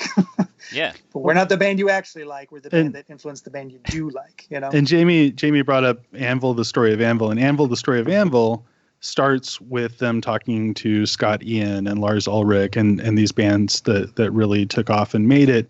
And we have some of that too. We've been able to get interviews with some folks that were influenced by the Stereo or fans back in the day who went on to fantastic success. So there's an element where we're able to kind of pull that piece of it in, but then there's also just the really personal part where me and Jamie get to go through it and really talk it out, which for me was the most compelling part, trying to listen back to it, and a really unique opportunity. I don't know how many people get to take that person that wronged them when they were 25 and kick them out of a band and then really deep dive on it and really talk through it like that. It was a really cool experience. I got to check a lot of boxes through doing it, and hopefully it'll also be really compelling to listen to. See, I love that idea because, Rory, we talked about this briefly. I think when Jamie's computer updated, it was before we were trying to get him on. There's Brendan from the Lawrence Arms. He's doing a breakdown of the Lawrence Arms albums, and it's not like this, but it's just so specific to that band, and it lives in this bubble, and then it's going to be over. And I love that. I hope that a lot more bands start doing that because it's so fascinating to me. Like, I can't wait till you guys do it because I'm totally going to listen to this because that sounds just fucking amazing. Well, I think it's cool because, like, there's a lot of, like, podcasts that deal with these very specific sort of cultures and worlds and stuff like that. And then there are other podcasts that kind of have, like, the story, like the Serial podcast, right? It's like one story, right? And that was there's barely an end to that, but like, you know what I mean? Like some of them though. But that gripped everybody at a time when we were like, oh God, I know what's gonna happen, right? And so I'm not saying that we're that compelling, but for music lovers, this is sort of like a case study in some respects, Yeah. And whether or not you and like what not Stereo, to do. Yeah, exactly. Whether or not you like the Stereo or not is kind of pointless, right? This isn't the story about the Stereo. This is a story about what it is to be in a band and make mistakes and have some successes, but then also have some failures. And so I kind of feel like this could appeal to anybody that likes music or likes being a musician. You know what I mean? This could be your story. And it isn't we don't pat ourselves on the back. I mean, there's a little bit of it just to kind of give you the like Rory said, such and such from this band says we're handsome. You know what I mean? Great, sweet. They're big shit. Great. That's just the kind of like the context, whatever. But like, this is more or less sort of like, if you're a 16-year-old kid and you have dreams of getting in the van and going out on tour, this would be a fantastic sort of like insight for you. Yeah. Like I almost want to like promote this at guitar centers or something like that. Not. Do you know what I mean? Like it has nothing to do with punk rock, really. I mean, it does. It's sort of a time capsule for some of this era. Well, it's like a how-to guide almost for like you really want to be in a band. How not to. Yeah, but like, or this is what you might be getting yourself into. Yeah. Yeah. It's cautionary. But it's also humorous and like the funny shit that happens and the I mean, and in the grand scheme of things, the Stereo was not so outrageous. Like we don't have the Motley Crue stuff. You know what I mean? But like, again, they told that story. Motley Crue has that story. NoFX has that story, right? Like they don't have our story though. Yeah. And our story is probably more closer to what a normal person would experience than, we are not that. We're this, and this is cool too. And I don't want to be a strung out heroin rock star. I want to be me, And There's still time, Jamie. There's still time.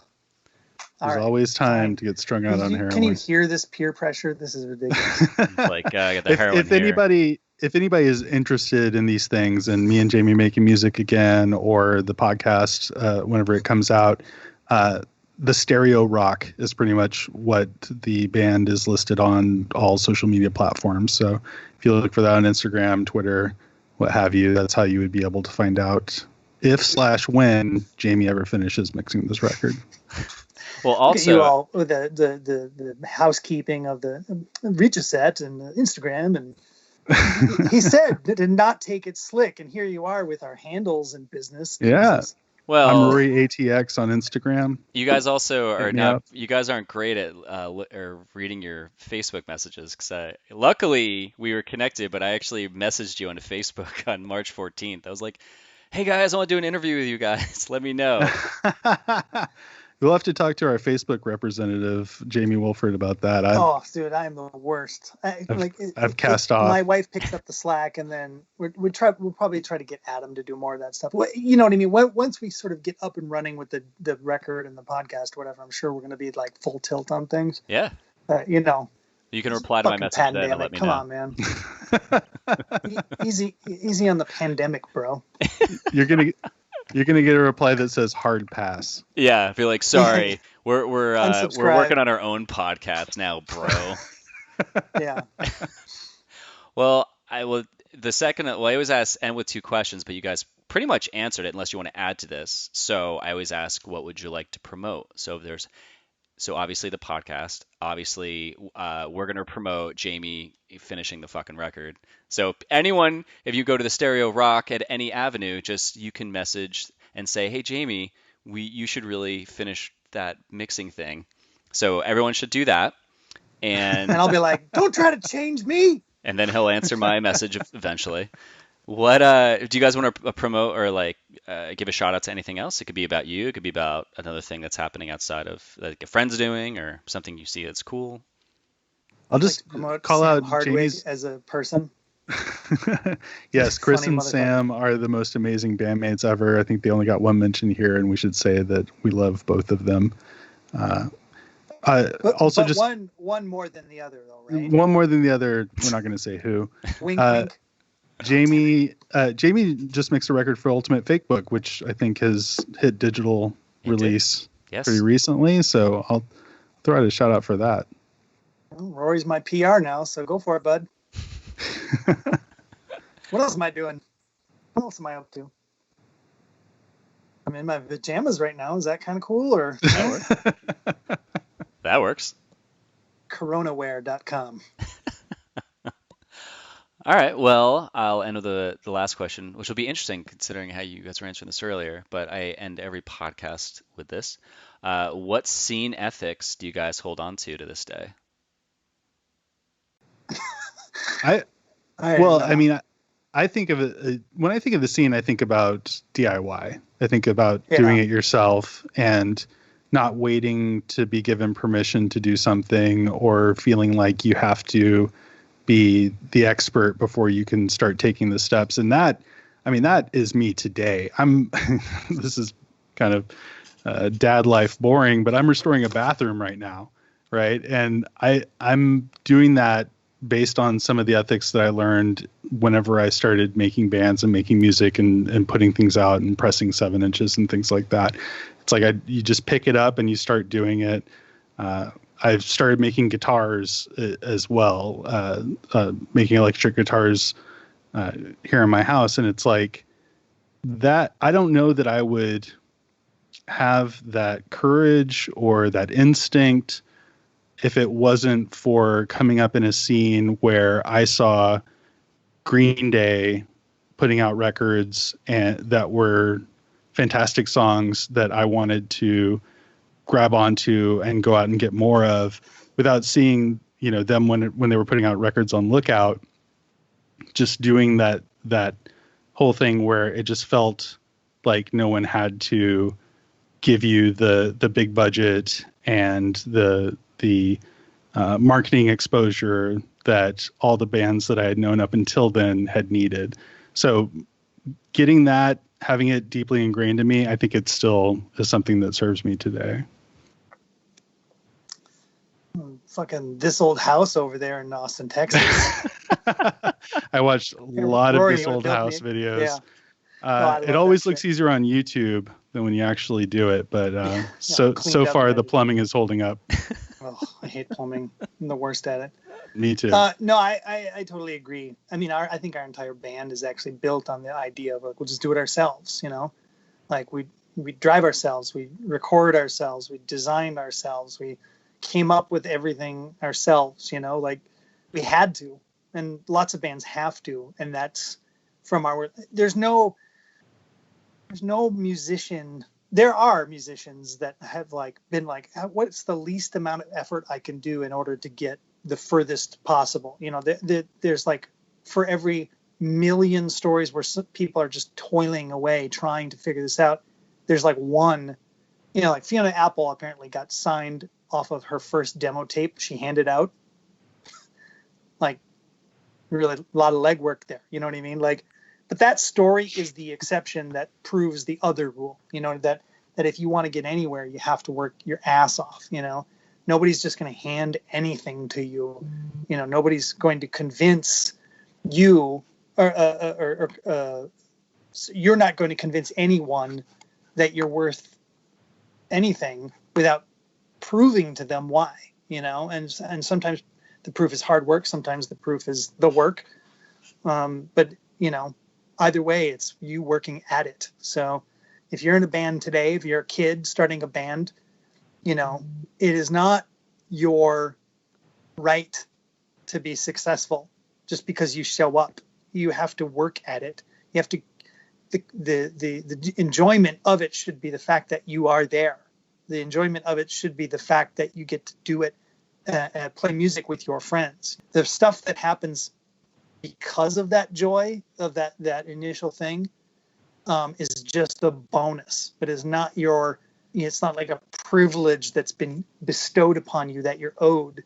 Like it is something you have to go get if you want it.